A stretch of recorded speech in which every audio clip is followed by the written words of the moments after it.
yeah, as I said, it creates just tension. So again, that was the whole building part and everything, which is more easy than with scales for me personally, I think. Yeah, sure. You need to remember only 3. Okay, there are chords with more notes as well. Yeah, of course you can just. Of course, there are also chords with 6 notes, but I don't wanna.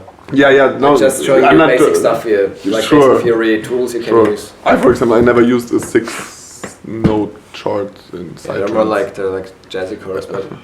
Okay, so now we already. No, not yet. We should try. So now that we spent some time building that whole stuff, let's just take a listen. I just need to now play to you the chords, how they sound, how they can be used. And of course I also prepared some tracks using chords in a very simple way. Because like the prime example of using a chord is for a pad, right? Because a big hazy pad in the background, if it plays a chord, it sounds very intense. So let's say if we start again in the key of D flat and build the minor chord from there. How do we do that? 1, 2, 3 steps up and 4 up from there. 1, 2, 3, 4. And say we want to create an intro with the bass playing this and the chord playing that as a pad and see what it sounds like. And I'll show you a track doing exactly that. Let's see if my nice fancy USB, of course it deletes everything, so it's not so easy, and I stay focused. I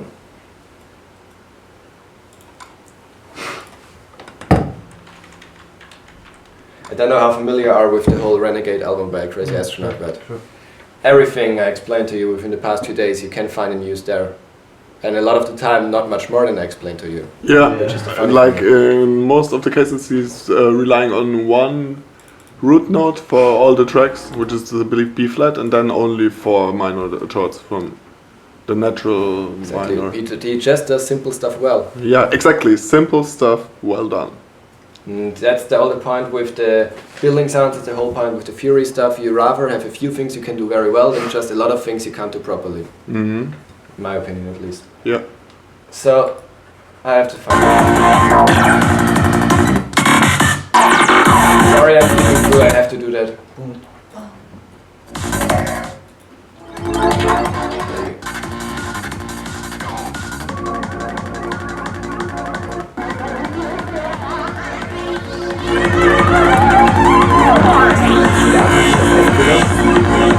That's way more than the beginning.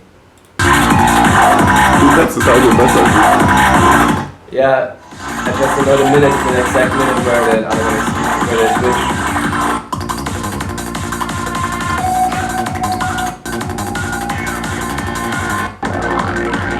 There we go. That part here.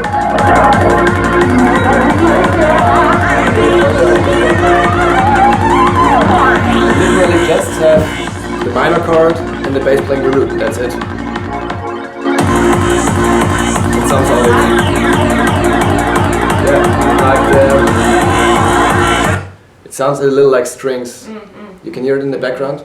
The pad he's playing. The pad is not like some fancy, crazy chord he learned in years of living in a cave, only studying chords and stuff. No, it's just something you will be able as soon as you go home. It's not nothing you have to study. It's when you have never done it. It's just root note and then counting 1, 2, 3, 1, 2, 3, 4.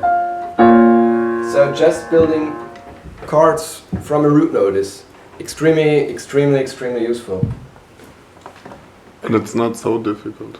And wait, it's like now that my USB stick kind of fucked up, I don't have the Vampire by Crazy Astronaut. But the funny thing is, when I was listening through his album and stuff, I realized, okay, what other songs use pads? And then I started Vampire and I realized it's just the same chord and the same note. It's B flat again and a B flat minor chord built up above or on top of it. So that's the basic thing about chords. You can just easily build them. You have here, you have the whole guidance of building them, you know. You have the intervals.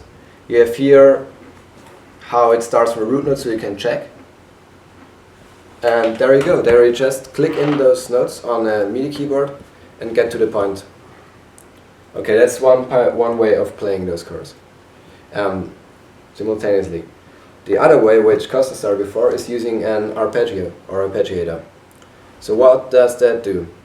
Arpeggio comes from harp, like harpeggio, because harps have many strings and you can't play chords simultaneously really, you just play them note after note on it.